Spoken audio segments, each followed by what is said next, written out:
Halo semua, welcome back to my channel. Yuk, kembali kita bahas lagi soal tips and tricks dari sebuah game. Dan kali ini tentang Call of Dragon.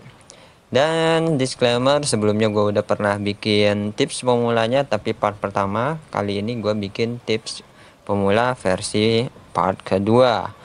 Dan di part kedua ini yang bakalan gue tambahkan itu adalah yang kemarin tentang scotch, yaitu soal men-scotching keajaiban dunianya.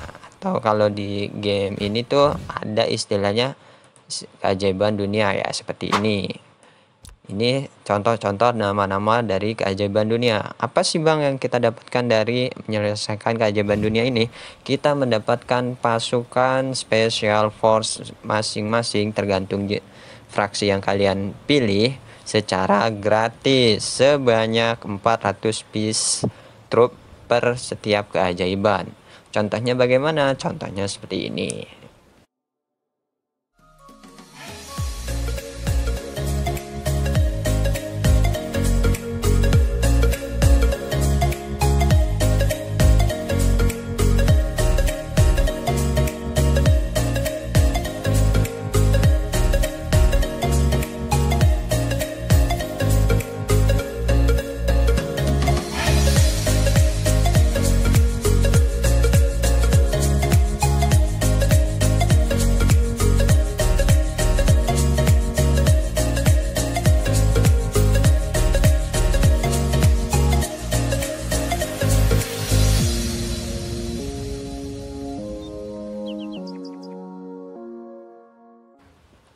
Sudah seperti itu.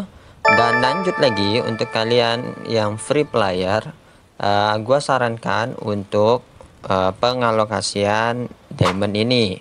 Jadi di diamond ini pertama kalian pasti bakalan tergoda untuk apa? Untuk ini nih, di pembangunan unlocked yang permanen ini kita butuh 5000 diamond. Nah, itu untuk membuka pekerja yang kedua ini secara permanen.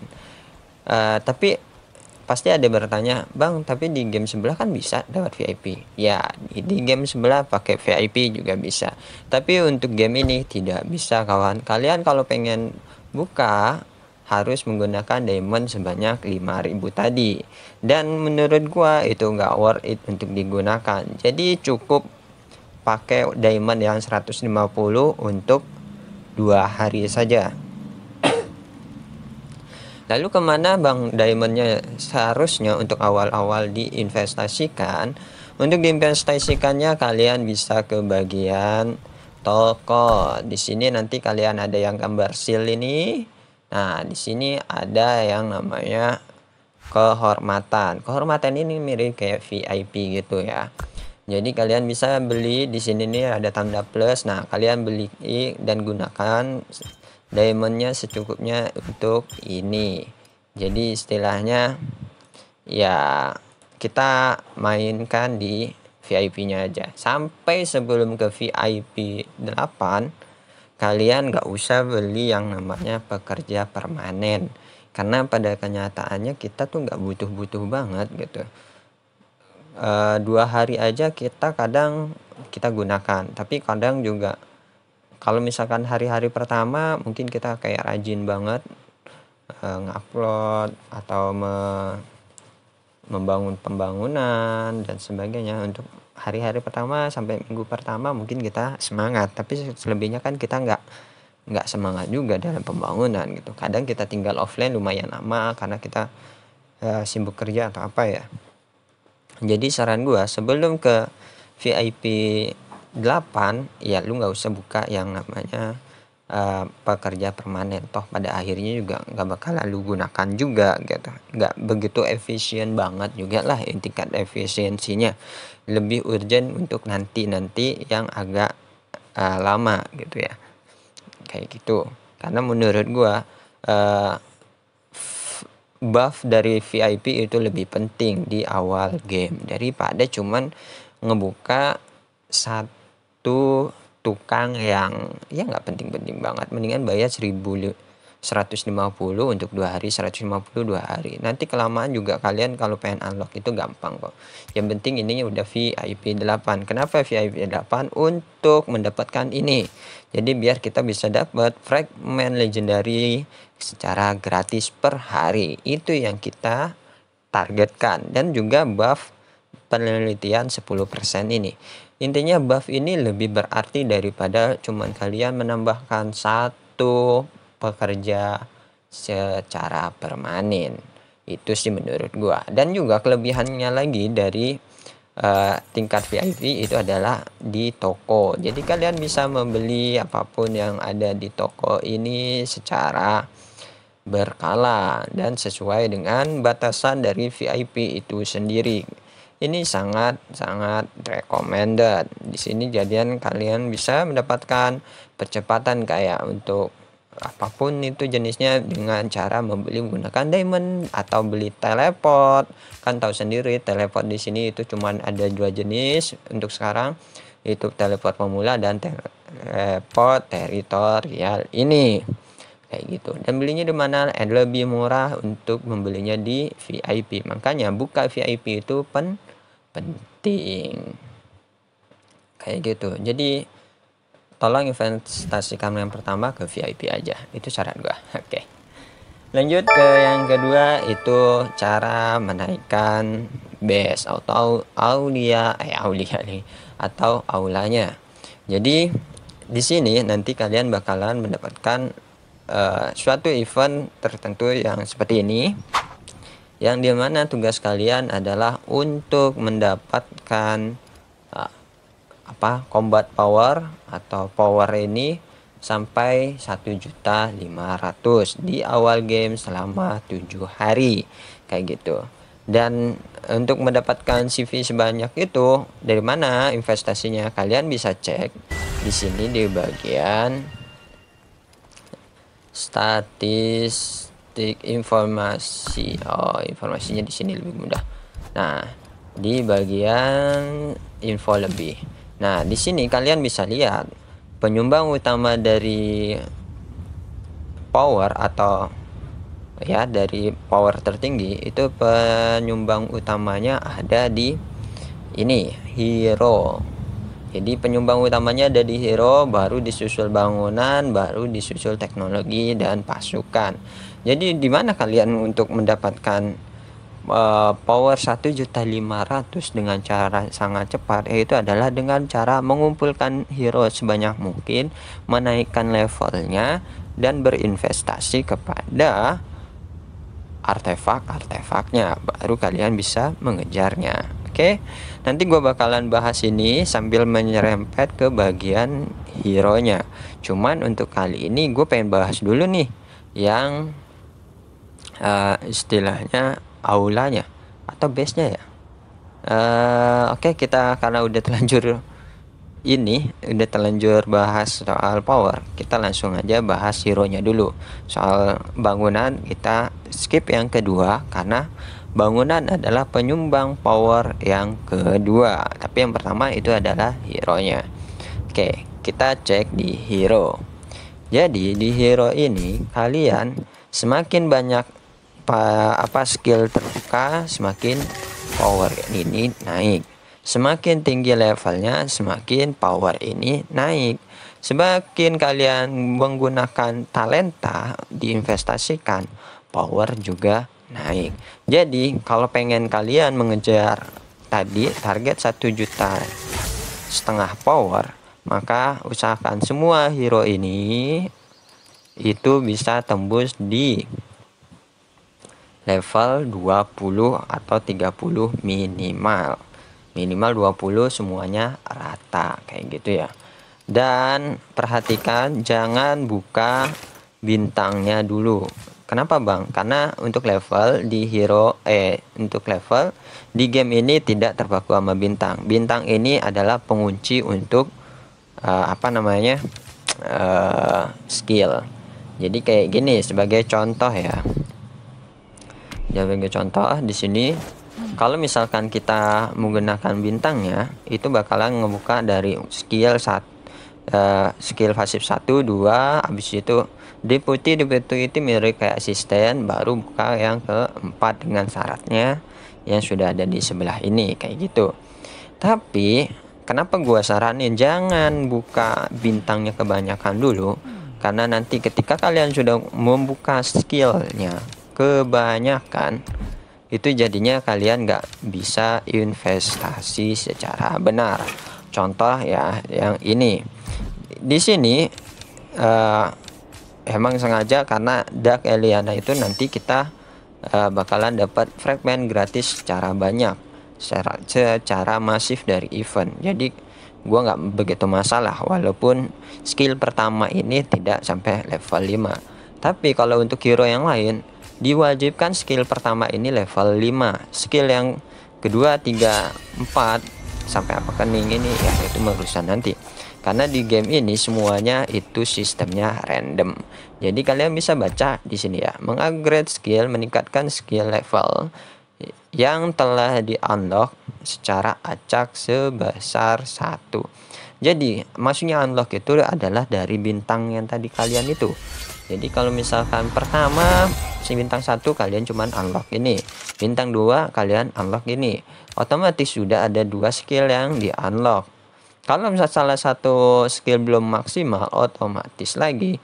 Jadi nanti ketika kalian dinaikkan atau di upgrade skillnya, itu bakalan random antara di skill pertama atau skill kedua, poin itu bakalan ditambahkan. Jadi nggak bisa dikunci kepada satu skill tertentu kayak gitu. Makanya gua sarankan jangan dinaikkan bintangnya dulu, cukup naikkan levelnya dulu, habis itu maksimal di bintang 2 kalau misalkan skill pertamanya sudah bintang 5, sudah bintang 5, sudah level 5. Terus apalagi faktor yang menambahkan power itu adalah di artefak ini. Artefak ini juga menambahkan power dari hero itu sendiri. Dan bagaimana untuk mendapatkan artefak? Artefak itu di sini. Di sini kalian bisa mendapatkan artefak ya. Dan kalian bisa meningkatkan semuanya. Terutama ya minimal artefak-artefak yang digunakan untuk kepada hero tertentu itu sudah tembus di atas level 15 atau 20. Jalan utamanya yang oranye-oranye ini di levelkan level 20 atau level 10 juga nggak apa-apa. Intinya semua artefak yang nempel kepada hero nanti itu kalian usahakan di level 20 atau level 10. Untuk menaikkan level ya itu susah-susah gampang sih, karena kita butuh yang namanya icon ini mana ya, yang kita butuhkan itu ikonnya berupa Stardust. Nah ini adalah yang digunakan untuk menaikkan level dari artefak. Dari level artefak itu kita butuh ini. Jadi artefak itu nanti ada level 1 2 dan seterusnya, itu dari si dus ini.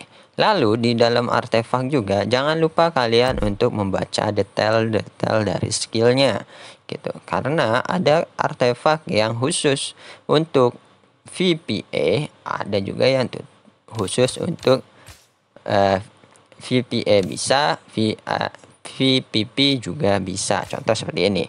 Kalau yang untuk VPA doang itu contohnya ini. Ini itu hanya untuk peacekeeping atau VPA.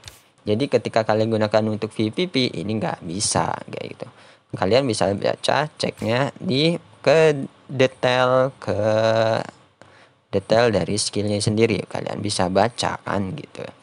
Itu terus yang kedua, bintang di sini, bintang nih 1 2 3 itu ada kejelasannya. Ini adalah penjelasan dari bintang, tingkat yang ditingkatkan. Kalau bintang yang ditingkatkan adalah buff yang di bawah ini. Kalau misalkan level yang ditingkatkan adalah skill yang ada di atasnya atau buff yang ada di atasnya yang ditingkatkan. Berarti bintang itu menaikkan buff yang di bawah, sedangkan level menaikkan buff yang di atas. Seperti itu simpelnya. Jadi semakin bagus artefaknya dipasangkan kepada hero tertentu, power hero itu juga menjadi signifikan melonjak, dan semakin banyak yang hero-hero yang apa istilahnya powernya meningkat, otomatis semakin besar kemungkinan kalian untuk mendapatkan CV sebesar atau power sebesar 1.500.000 semakin cepat, kayak gitu. Dan untuk investasinya bagaimana? Ya, untuk bagaimana yang lebih bagus nanti gue jelasinnya di sesi selanjutnya. Ini cuman seri cepatnya. Jadi seri cepatnya ya, kalau kalian biar nggak salah investasi, buatlah semuanya menjadi apa istilahnya level 10 atau level 20. 20 itu untuk yang kalian bakalan gunakan agak lama, sedangkan level 10 itu hanya untuk mengejar powernya saja gitu ya. Dan juga investasi berupa pengen ngubahnya jadi bintang itu juga sama. Istilahnya kalian perlu untuk memilih artefak mana yang perlu diinvestasikan. Dan untuk mendapatkan bintang ini gua rinci sedikit. Kalau untuk season 1 itu mantok di bintang 4 kalau nggak salah. Dan untuk lebih jelasnya nanti gue bakalan breakdown sendiri tentang artefak. Di sini itu hanya sekilas untuk memperjelas bagaimana kalian dapatkan power dari hero yang meningkat atau yang signifikan, kayak gitu. Untuk mendapatkan bintang pertama, kalian harus mengupgrade-nya itu dengan cara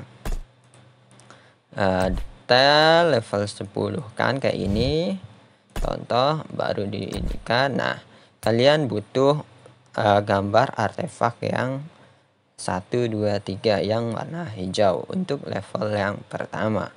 Untuk bintang yang kedua kalian butuh yang warna biru. Untuk bintang yang ketiga kalian butuh yang warna ungu. Jadi untuk bintang yang kedua ini kalian butuh warna hijau. Bintang ketiga atau yang ya bintang ketiga itu warna biru, dan terakhir bintang keempat ini kalian butuh warna ungu, kayak gitu ya. Jadi sudah jelas tingkat berinvestasian di perbintangan dari artefak. Bagaimana? Sudah jelas untuk persiapan awal untuk mendapatkan power yang lebih tinggi? Coba tinggalkan pesan kalian di komentar. Oke, gue anggap cukup sih. Ini kan cuma untuk pengantar awal, untuk tips awal biar kalian dapat power 1,5. Dan untuk lebih jelasnya artefak-artefak mana yang bagus, nanti gue jelasin secara terpisah karena itu memerlukan waktu yang cukup panjang ya penjelasannya gitu ya. Terutama artefak di game ini itu ada banyak banget, dan kalau gue jelasin satu-satu nggak kelar-kelar guys ini video beneran dah. Jadi gue langsung ke to the point-nya aja, cara meningkatkan, cara istilahnya menaikkan level dan menaikkan bintangnya aja dulu. Jadi ke bagian utamanya saja. Setelah kita bahas yang tadi yang mengenai hero artefaknya, yang intinya yang memberlakukan bagaimana cara untuk meningkatkan yang namanya power dari suatu hero, dan kita lanjut ke namanya aula. Nah, di aula ini kita perlu sepakat bahwasanya kita nggak perlu membangun semuanya. Kita perlu membangun fokus salah satunya saja. Contoh bangunan yang penting untuk di up, mau kalian game yang manapun tipenya selama tipe RTS, yaitu adalah usahakan bangunan aula atau bangunan pusat kalian ini di ke level tertinggi yang bisa kalian capai. Kenapa? Karena aula ini akan menjadi syarat dari fitur-fitur per setiap level yang akan terbuka, kayak gitu ya. Jadi mulai dari kapasitasnya, jumlah antrian, itu yang menentukan adalah si aula itu sendiri. Dan aula di game ini itu ada tingkatannya, dari yang pemukiman, desa, kota, benteng, metropolis, dan level maksimal yang ada di level 25. Jadi tujuan utamanya tentang aula itu pun lebih penting daripada cuman mengejar power yang lebih tinggi. Karena aula itu adalah menjadi syarat kalian untuk membuka fitur-fitur lengkap dari game ini. Jadi gini, kalau misalkan kalian berperang tapi fiturnya belum lengkap, kayak ada yang kurang kan, kayak kita kalau makan kayak ada kurang garamnya gitu, atau kurang banyak bumbu penyedapnya, sehingga kita kurang untuk istilahnya bereksperimen, kurang untuk mengeluarkan semua potensi maksimal dari fraksi yang kita pilih. Makanya penting yang namanya aula level tinggi, bukan sebagai target untuk mendapatkan power yang lebih tinggi, tapi lebih ke biar kita bisa menggunakan semua fitur yang ada di game ini secara maksimal, kayak gitu tujuan utamanya. Dan kita di lingkupan bahasan base dan teritori, jadi kita udah gabung aja ya, ini pembahasannya base-nya dan teritorinya sekaligus. Kalau base, bangunan penting yang wajib kalian bangun setiap kalian setelah selesai pembangunan aula, itu 3 bangunan utama, yaitu aula, terus kedua ini bantuan aliansi atau aliansi centernya, habis itu akademi 1 2 3 tuh, dan yang terakhir itu adalah 3 bangunan utama pertama. Terus prioritas kedua itu bangunan untuk menentukan kalian dalam proses peperangan. Apa yang proses peperangan yang dibutuhkan, yaitu adalah bangunan barak untuk pelatihan dan bangunan rumah sakit atau pondok herbalis kalau dari game dari game COD ini. Itu pokok penting bangunan tingkat kedua. Jadi pokok pentingnya itu cuman di level kedua aja gitu ya. Dan pokok penting di level ketiga itu lebih ke defense ketika kalian dalam suasana perang, biar base kalian gak mudah terbakar dan gak mudah dijarah. Nah, itu pokok penting ketiganya itu adalah tembok si dinding ini kalian upgrade, dan juga tiang pengawas atau menara pengawas. 2 bangunan ini penting untuk defense. Jadi kalau misalkan kalian sudah dirasa-rasa nih sudah mau yang namanya peperangan, baru masuk ke ranah yang tadi, yang kedua dan yang ketiga ini wajib levelnya tinggi juga. Tapi kalau misalkan war di awal kalian nggak begitu ikut-ikut banget, cuman fokus ke jadi pasukan pacul, cukup fokus ke 3 bangunan prioritas pertama, dilanjutkan dengan prioritas kedua sebagian saja, nggak usah keseluruhan. Sudah, itu aja yang kalian fokuskan. Jadi kalian tahu ya, bangunan-bangunan ini dibagi ke 3 pos utama. Pos yang pertama itu adalah emang pos yang wajib kalian ketika membangun aula, berarti 3 bangunan ini wajib ukurannya levelnya sama dengan aula kalian. Untuk pos yang kedua itu istilahnya yang nggak wajib-wajib banget, kecuali yang pos kedua ini jadi syarat untuk pos yang pertama. Begitupun yang pos yang ketiga. Jadi fokus utamanya tetap di 3 pos atau 3 bangunan pertama itu saja. Itu adalah bangunan inti dari setiap level atau setiap penaikan level dari aula kita itu sendiri. 3 bangunan itu emang sudah masuk ke tingkatan wajib kalian levelkan sama dengan aula. Gak boleh lebih kecil daripada aula dan butuh secepatnya, kayak gitu ya. Itu fokus dari aula. Dan untuk investasinya ya mungkin gue anggap kalian udah paham ya, walaupun kalian gua anggap nggak ngerti banget nih dengan game ini atau baru pertama kali main, kayaknya udah jelas nih ya bangunan mana yang bisa kalian jadi prioritas sebelum bangunan yang lain. Itu yang udah gue bagikan kayak gitu. Dan kalau untuk makanan dan sebagainya, sumber daya dan sebagainya, ya itu masuk ke prioritas kalian selanjutnya. Itu kalau dari bangunan. Dan selanjutnya yang gue bahas adalah kalau di riset sendiri yang pengen gue bahas, yang jadi patokan utama di riset ya, patokan utama di riset nih, kalau di riset patokan utama itu adalah satu, ini nih, arsitektur wajib level maksimal. Dua, mana, beasiswa wajib level maksimal. Tiga, arsitektur juga wajib level maksimal. Dan beasiswa ini juga wajib level maksimal. Itu yang ada di bagian ekonomi yang diwajibkan harus dan harus banget level maksimal. Walaupun yang lain belum maksimal nggak apa-apa, yang penting itu udah maksimal duluan. Itu sangat dan sangat gua rekomendasikan wajib maksimal. Sisanya gimana kalian kebutuhannya, gimana kalian cara berinvestasinya, maunya yang mana sih gitu kan, maunya yang mana yang untuk dikembangkan, itu bebas. Cuman titik-titiknya itu saja yang tadi yang gua jamin di bagian ekonomi wajib untuk dimaksimalkan. Lalu di bagian militer itu sebenarnya kayak gini ya, dia resource-nya yang dibutuhkan lebih sedikit tapi waktu yang dibutuhkan lebih lama daripada ekonomi.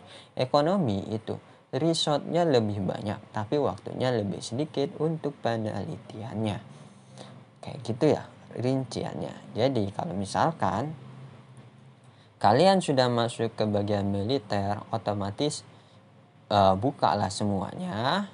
Nah, kayak gini juga, tapi ada tapinya. Mulailah fokus kepada unit yang kalian ingin fokuskan. Kalian pengen unit darat atau kalian pengen unit yang serangan jarak jauh? Kalau misalkan kalian unitnya itu pengen fokus di serangan jarak jauh seperti Max atau si Archer, kalian tolong lengkapin yang bawah ini ke level maksimalnya. Tapi kalau misalkan kalian pengen yang tipe fisik, maka tipe yang jarak dekat, maka yang bagian atas ini kalian level maksimalkan secara lebih dahulu atau lebih diutamakan. Jadi jangan dibikin rata dua-duanya, tapi istilahnya fokuskan kemana yang kalian emang butuhkan, yang kalian urgenkan untuk pertama kali. Jenis pasukan kalian yang mana, Archer kah, Mage kah, warrior kah, atau kavaleri, bebas kayak gitu ya. Intinya mulai dari sekarang tentukan pasukan kalian pengen fokusnya ke yang mana, kayak gitu. Dan untuk base sendiri ini yang gua jelasin. Jadi di base itu total di area base itu ada garis ini nih, ini antara yang di dalam garis berarti itu area teritori dari aliansi. Kalau yang nggak ada garisnya sebelah luarnya, ini yang nggak bisa. Dan kalian tahu sendiri teleport itu cuman ada teleport teritori, otomatis teleport itu kalian hanya yang bisa di dalam teritori ini. Kalau misalkan nggak ada di dalam teritori, kalian nggak bisa teleportasi kayak gitu. Dan kelebihan lagi, kalau misalkan kalian ada di dalam teritori seperti ini, kalian nggak bisa dibakar gitu aja. Kalau misalkan kalian sudah di luar teritori dan dihancurkan, maka kalian bisa dibakar gitu aja oleh pasukan musuh. Dan perlu yang namanya balon biar kalian nggak kebakar. Balon itu apa ya? Shield. Kalian bisa lihat di item, nanti ada shield yang melindungi kayak gitu. Dalam itu penjelasan untuk teritorinya. Jadi garisnya ini yang disebut teritori. Yang di dalam berarti teritori, yang di luar ya bukan. Jadi teleportasi hanya berlaku untuk yang di daerah di dalam teritori saja. Seperti itu ya. Sudah jelas? Sudah. Lanjut di sesi selanjutnya, yaitu adalah Behemoth. Nah, Behemoth ini atau hadiah klaim yang lain itu cukup menarik ya. Jadi gini, di sini kita kalau misalnya Roka ada altar, kalau misalkan di game lain ada Sherin atau dan jenis yang manapun itu, kalau di game COD itu ada Behemoth. Jadi Behemoth ini ketika kalian mengklaim Behemoth seperti ini, kalian bakalan dapat buff dan juga dapat penghasilan pertama ketika kalian menaklukkan Behemoth itu sendiri. Nah, contohnya kalau kayak gini nih, biar kalian bisa kelihatan, ini di sini ada hadiah pertama nih, hadiah berpartisipasi. Jadi buat kalian yang berpartisipasi dipastikan kalian mendapatkan hadiah ini kayak gitu ya. Dan juga ada hadiah peringkat. Peringkat itu hanya untuk 1 sampai 5 kayak gitu. Peringkat 1 sampai 5 dia mendapatkan. Lebih dari itu ya nggak dapat bagian. Ini ditentukan dari mana? Ya itu udah jelas, peringkat dari pemberian damage. Dan di dalam game ini buff yang dihasilkan oleh Behemoth itu nggak bisa dibagi, maksudnya nggak bisa ditumpuk. Kalau buffnya bentuknya sama ya udah kalian cuma dapat 1, walaupun kalian sudah punya 3 atau 5 dan sebagainya Behemoth, tapi yang aktif cuma 1 saja. Lanjut di sini gua tunjukin yang gua simpan. Nah, kalau misalkan kalian nanti misalkan ikut penyerbuan Behemoth untuk yang kedua kalinya, karena aliansian kalian punya 2 kali, punya 3 dan sebagainya. Kalian kalau misalkan ikut yang kedua kalinya, kalian akan mendapatkan pesan seperti ini. Tidak dapat mengklaim hadiah Behemoth yang sama. Jadi kalian hanya bisa mengklaim itu 1 kali, tapi buffnya kalau beda-beda kalian bisa klaim semua. Tapi kalau bentuk buffnya sama ya nggak ada gunanya juga gitu ya. Maksudnya walaupun kalian klaim, kalian dapatkan juga nggak nambah apapun, karena buff itu nggak bisa ditumpuk. Pokoknya buff yang sama nggak bisa ditumpuk. Ini juga berlaku untuk pembagian hadiah dari pas atau perbatasan kayak gini.